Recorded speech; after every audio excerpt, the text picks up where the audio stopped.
In the world of competitive Mortal Kombat across the many years of its existence, Sheeva has unfortunately had a pretty rough road. While she's made a fair few official appearances, she's never quite been able to reach the highs of other characters in the roster consistently. This is different in extremely specific examples, but generally, when people thought of Sheeva being present in Mortal Kombat 11, there's a reason a lot of the community in the know would say stuff like, you know, I hope she's actually good this time. Thankfully, that does seem to be the case right now, but if you know this series, you know that we have to go all the way back. Welcome to my latest competitive history, where we explore and answer the question of what was Sheeva like across the board in a competitive setting. To start our journey today, we go into Mortal Kombat 3/Ultimate MK3, as this was her official debut. The team wanted to make a female version of a fan favourite character, similar to how Frost came to be. And in this case, it was the idea of making a female Goro, but a bit more agile and nimble, so Sheeva was born.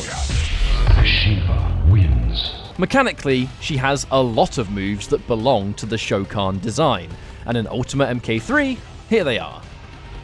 She has a simple fireball. It's not terrible, and it can catch jumps as it comes out quite high up, but it is just a projectile, so there's nothing much more to say about it. Telestomp is the stomp that we all know and love, or hate, depending on your Combat League experience, I suppose. This move is unblockable, so what it does is force the opponent to react. Finally, a ground stomp that is unblockable again, but this goes across the entire floor. It is good for getting people to react, just like Telestomp, and it can be used off certain situations when an opponent gets knocked down. I remember a common setup being Roundhouse Ender into Stomp, for example. Combo-wise, she was extremely simple. 3 combo strings for the most part, and here they are as well. High punch, low punch, forward high punch is a launcher. This can set up corner combos, or mid-screen set up things like a ground stomp.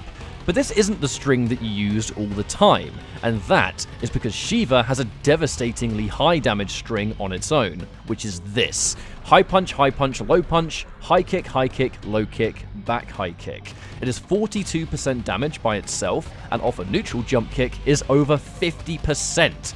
That really hurts. She has a kick string too, which is just the ender of that string, but it is good for punishing crouched opponents, something that you have to be able to do in this game because of the low pokes interrupting run jabs.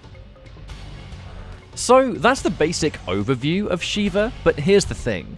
She had a fair few problems that made her what some people say to be the absolute worst character in the entire game. I know tier lists are always opinion based, but she's never really been considered a character that is that good, and it makes more sense that I just list these weaknesses one by one. And I do want to shout out Ultimate MK3 player Biggs for helping me dive into the details. I remember playing Sheeva's in Ultimate MK3 back in the day, especially online Xbox 360, but you never really got to see those weaknesses to this level because no one actually played her, and here is probably why. Ultimate MK3 is a game all about the run jab meta, the low punches, and her low punch had poor range and priority, but they did have good height at least. Speaking of height, she struggled big time because of her height as a very tall character.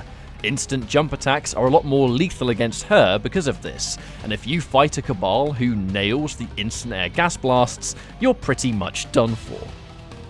I said earlier that her specials made you react, but the issue is they're easy to react to, and in general they get her punished. Jumping versus the normal stomp, or just walking during the telestomp animation at the right time and making it whiff once again. Although the stomp does make you turn around, so it can catch you out if your timing isn't on point. A major weakness that she suffered from was her issue being comboed. She is notoriously weird to do juggles against if you're doing regular combos on her, because jump kicks whiff and stuff like that, but if you play a character with a launcher, Sheeva, in particular, is much easier to relaunch, so she's prone to a lot more damage than usual. Combos like this, for instance.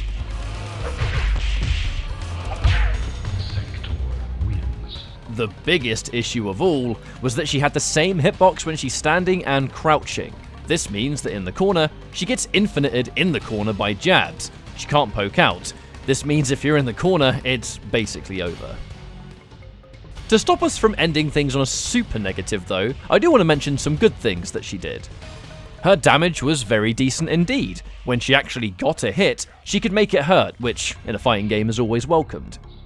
Her throw was effective. She could get free hits off it, like different kinds of kicks, and the state that it put the opponent in would set up things like telestomp, or she could even create weird situations where it's hard to tell what side she's on and somewhat loop the throw by doing this.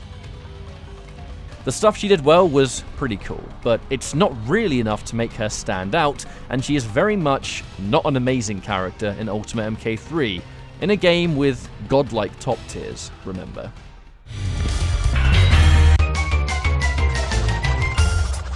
Sheeva wins. Flawless victory. Friendship. Friendship again? Going forward a few years with Mortal Kombat Trilogy, I said that she was a pretty forgettable character in Ultimate MK3, right? And in the more commonly remembered versions of Trilogy on things like PlayStation, PC, and Saturn, it's still the case, and she's no different. But there is one appearance where Sheeva is, in fact, a strong character, and that lies within the Nintendo 64 version of Trilogy. The mechanical differences with the game actually took Sheeva and they made her much, much better. For those that didn't know, N64 Trilogy is a very different game mechanically. It has different frame data on tons of buttons, which makes a huge difference, most notably standalone buttons like low pokes, kicks, etc. Sheeva benefits from this feature to a ridiculous degree, and attacks like standing high kick become way better on their own and super dangerous thanks to the fact that hers have good range to begin with. The best button that she gains is her crouching high kick. Its anti-air potential is out of this world, and she gets to combo you from the anti-air pretty much every single time. But it's not just anti-airs and better frames that she gets to work with in this version of the game, it is the infinite combo potential of crouching high kick in the corner. She's not the only character that can infinite with a crouching high kick in this game, but with her launch potential and likeliness of it hitting, it makes Sheeva a character that you absolutely do not want to be cornered against under any circumstances. It just so happened that the mechanical differences of N64 Trilogy helped her out a ton, and she is the absolute best version of classic Sheeva that exists. We wouldn't see Sheeva for many years after Trilogy, and her next appearance was, as you might have guessed, MK Armageddon. The game features everyone from this time frame, right? So I'm always gonna have to go here, it's just the way it is.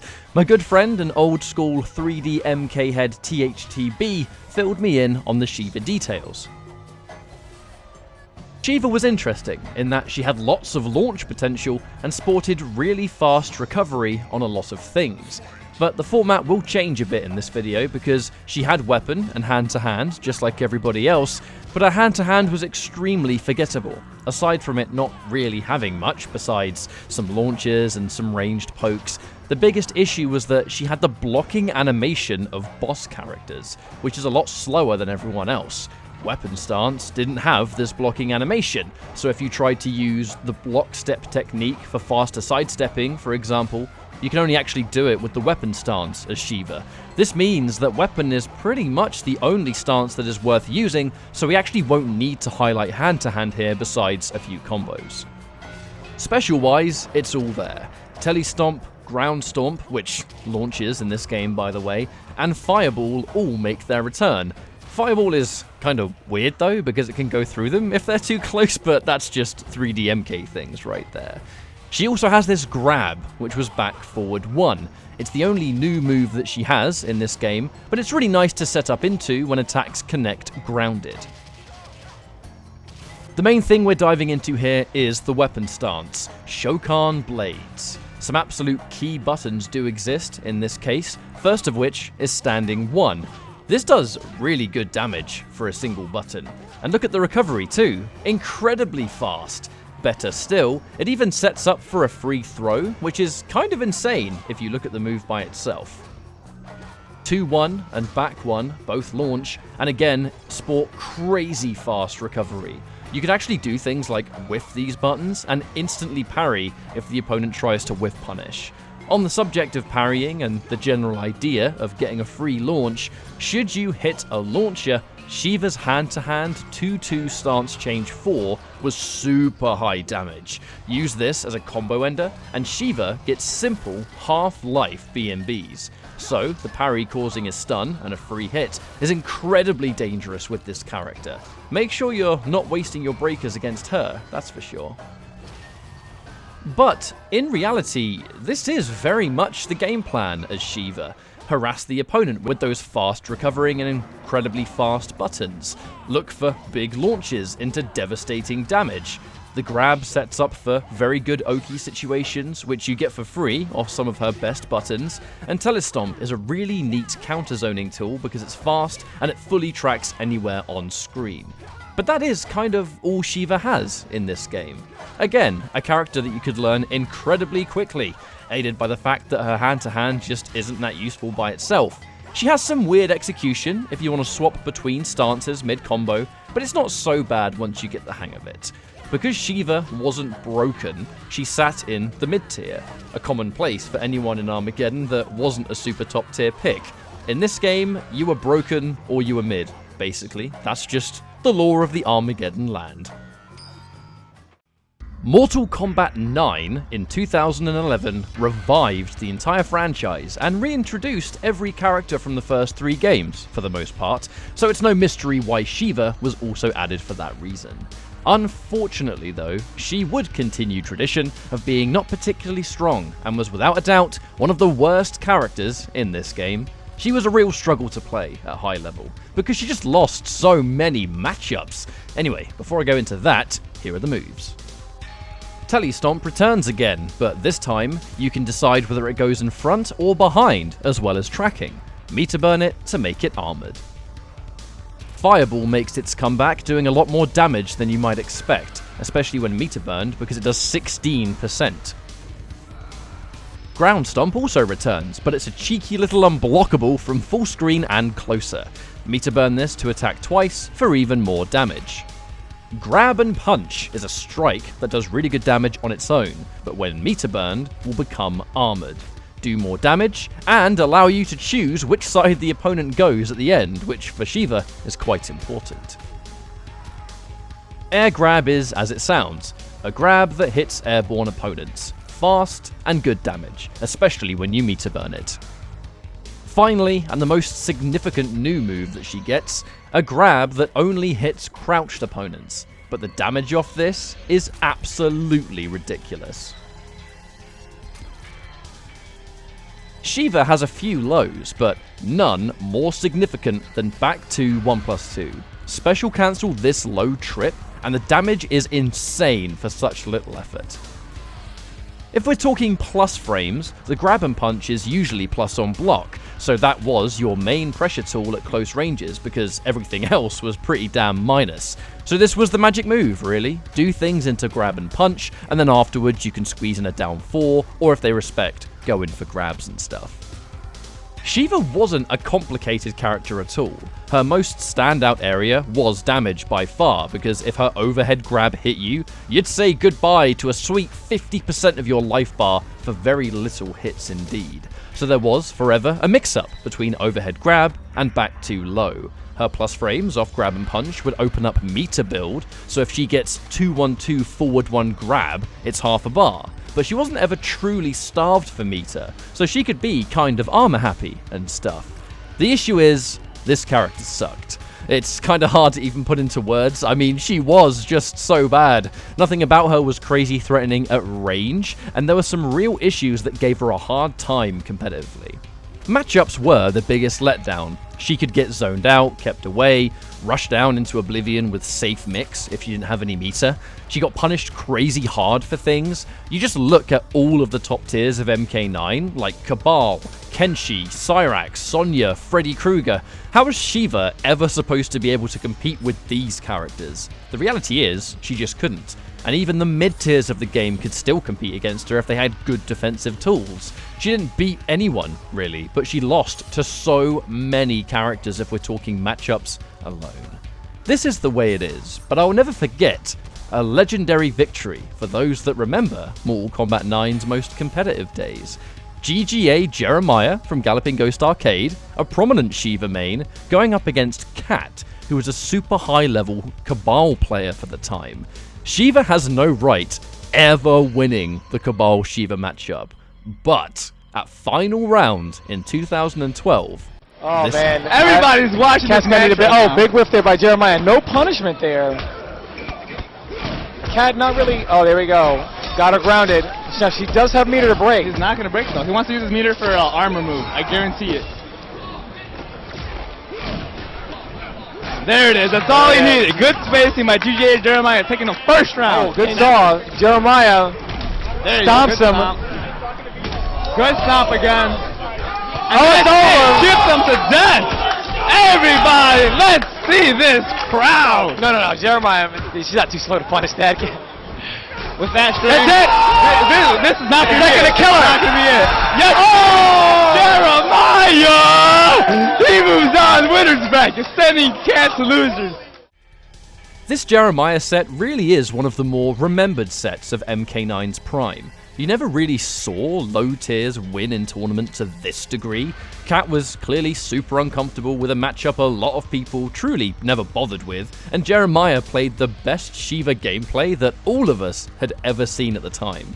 A great memory, and when people think of MK9 Sheeva, some people really do go back to remember this set because it was awesome. Mortal Kombat 11, the current competitively played MK title, with Sheeva making her appearance in the Aftermath edition. Now, I'm not really going to dive into Sheeva as an in-depth breakdown here because, as it is the current version, tech develops, characters develop, patches happen, especially with the news of MK11 Ultimate having a patch dropping as of this video being made right now, but I still want to look into the basics and mostly her variations. So the first variation she has is Smash and Grab. It is very reminiscent to old school Sheeva, particularly MK9. It pretty much is the MK9 variation, because of on top of the universal moves like Grab and Punch and Fireball, the Tele-Stomp can be steered, which is incredibly annoying if you don't know the matchup, especially seeing as the Stomp has a crushing blow if 3 of them hit in a row. The Air Grab returns and, when amplified, allows for a full combo, and the full screen Stomp makes its return like the others. Amplify it for more damage. It's a great little variation, and it gives the old school experience when I use it, and definitely annoys people if you've ever watched a Foxy Grandpa's stream. Deadly Dragon is a bit more combo focused, as the shield toss replaces Fireball, but it's a mid, and she gains a shield charge, which can combo them if you amplify it. This variation is about that dry annoyance with the shield, and you're always looking for that combo potential with the shield charge. There is an extra move that has a crushing blow attached too, which is nice, but this variation is quite simple indeed. Now, Mean Queen is the one that you see the most in tournament because it's all about the mix. Sheeva has a bunch of moves that can go into overheads, and she has a low scoop in this variation, so there is always a mix-up available on block. An overhead grab, just like MK9, is given to her, and this one combos on Amplify. Finally, the Death March is a charge mode that has different enders on it, the up 3 allowing for combos. So basically, Mean Queen is confirms into combos and then mix upon mix. Very much a fun character if you like that sort of thing. Sheeva is a character that has some really useful and annoying tools. Her back 3 overhead and long range sweep, the practical crushing blows, the damage potential. She's only recently been a character in the spotlight because of prominent tournament players picking her up seriously, at last. Biohazard currently dominating the online realm with Mean Queen, and the fact that we get to see Biohazard using Sheeva almost every week in the MK11 Open Series on PlayStation's Twitch, even inspiring Sonic Fox to start using her, and you can check out their crazy gameplay of those matches on Sonic Fox's YouTube. Biohazard also has a YouTube to find a whole bunch of top-level Sheeva gameplay. They really are kind of collectively refining this character. My point is, Sheeva is still being developed as we speak. We're seeing her in tournaments all the time, but one thing's for sure, she is not bad. Not even close. A welcome change to her legacy, if you ask me. So, after a rather long journey across time, I will admit, we're finally at an end. Sheeva is an old school character in Mortal Kombat, but over the years has been given more and more tools to the point where, in Mortal Kombat 11, she has 3 good variations and a lot of potential to do damage in a competitive setting. Thank you for being patient with me with these videos as always. Hopefully this one was worth the wait, and if you enjoyed what you saw, perhaps even consider liking, subscribing, or even going that one step further and supporting my Patreon. Hopefully you're all staying safe out there right now, and I will see you next time. Take care now.